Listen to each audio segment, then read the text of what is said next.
October 14, 2025. The U.S. government announced that seized about 127,271 bitcoins, valued up to $15 billion. The U.S. Department of Justice said. It was the largest seizure in the department's history. The U.S. for this news actually didn't telling the truth. Amerikanslied. In fact, as early as 5 years ago, Americans used hackers to attack and steal 127,000 bitcoins from Chenji. However, in June and July of last year, the 127,000 bitcoins that originally belonged to Chenji was transferred to the receiving address. Bitcoin wallets labeled as held by the U.S. government. This means that actually as early as 5 years ago, the Americans use illegal methods to steal the 127,000 bitcoins belonging to Chenji, which are also likely illegitimate. Then last month they finally found a legal reason. As early as 2020, Cambodian fraud tycoon Chenji has built a large Bitcoin mining facility in Iran that is compliant, legal, and possesses official permits. This is the well-known Lubian mining pool. Lubian mining pool is at its peak. Once controlled the global Bitcoin.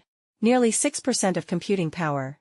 This mining pool is an important part of the Chenji money laundering network. Simply said, Chenji invested the illicit proceeds obtained through fraud into his self-operated Bitcoin mining operations, using new Bitcoins produced by mining to launder illegal assets. Late December 2020. Lubian reports were attacked by hacker. A lot of Bitcoins were abandoned. According to data on the chain, Lubian in December 2020 was transferred by hackers. 127,271 Bitcoins. Valued at the time was approximately $3.5 billion. The massive amount of Bitcoin stolen by hackers made it temporarily the largest Bitcoin theft case in history. The reason why this attack was successful was that there was a fatal flaw in Lubian mining pool's own security system. They used an insecure pseudorandom number generator which randomness entropy value is only 32 bits. This means in theory attacker only needs to try up to 4.29 billion words. It is possible to crack the private key as expected. In late December 2020 it only took the hacker about 2 hours to loot more than 5,000 wallet addresses with this vulnerability. After assets are stolen, Chenji's team is very anxious. But there is nothing they can do. In early 2021 and July 2022, they passed through the Bitcoin network multiple times, sending on-chain messages to hacker-controlled addresses, requesting the return of funds. He also expressed his willingness to pay a huge ransom. But the hackers remained unmoved. What is very strangely is that this huge amount of stolen Bitcoins, after being controlled by hackers which has been sleeping in the corresponding wallet address for 4 years.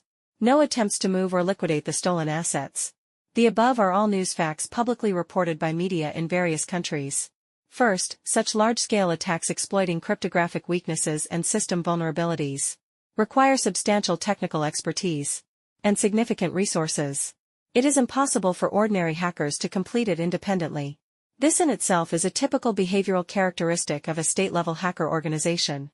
Secondly, this huge sum of money was worth $3.5 billion at the time. After hackers stole it, there has been no movement for 4 years. This is completely inconsistent with the typical behavioral pattern of criminals who are eager to monetize stolen funds for profit.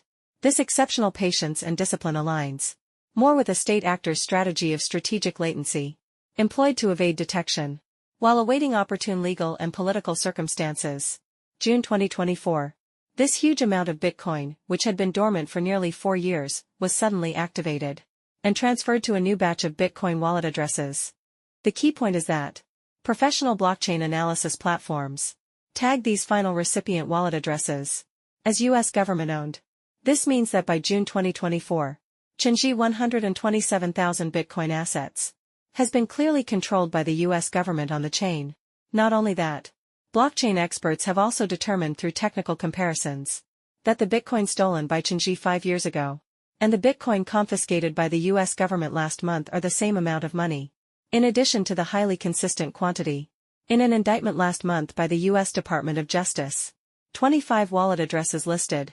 It is the wallet address of the stolen Bitcoin in the 2020 attack incident. This is already irrefutable evidence. At this point, it's like admitting in disguise. It was the U.S. that organized the hacker attack 5 years ago. Actually, this is a typical national gangster incident. As early as 5 years ago, Americans have set their sights on Chenji's 127,000 Bitcoins. They already knew what Chenji did.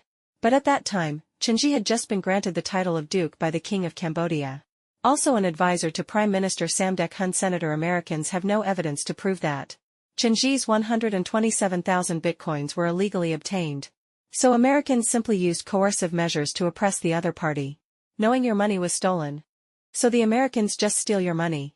You are unable to express your discomfort. Like a dumb person tasting bitter herbs. Dared to speak out, 5 years ago. Chen Ji and Prince Group in new media reports. Always a positive image. It is also a national star enterprise in Cambodia. The Americans stole Chen Ji's money 5 years ago. But didn't make it public. They have to wait for a suitable time. Finally waited until Chen Ji fell. Then announced that it would be confiscated. In fact, this money has already been in the American pocket. It's just that it wasn't taken clean. It needed legal reasons to whitewash that money. After all, the United States is indeed short of money now. This reminds me of Zhao Chongping, who had a huge sum of $7.2 billion confiscated by the U.S. 2 years ago. 10 days after Chen Ji was announced by the U.S. Department of Justice to have confiscated $15 billion worth of Bitcoin. On October 24, 2025, Zhao Chongping was pardoned by U.S. President Trump. This means that Zhao Chongping is not guilty. But how do you explain the fine you paid before? Zhao Chongping definitely wouldn't dare to mention this matter. That is to say, a mute cannot tell the pain of eating Coptis chinensis. Okay, let's end today's story here.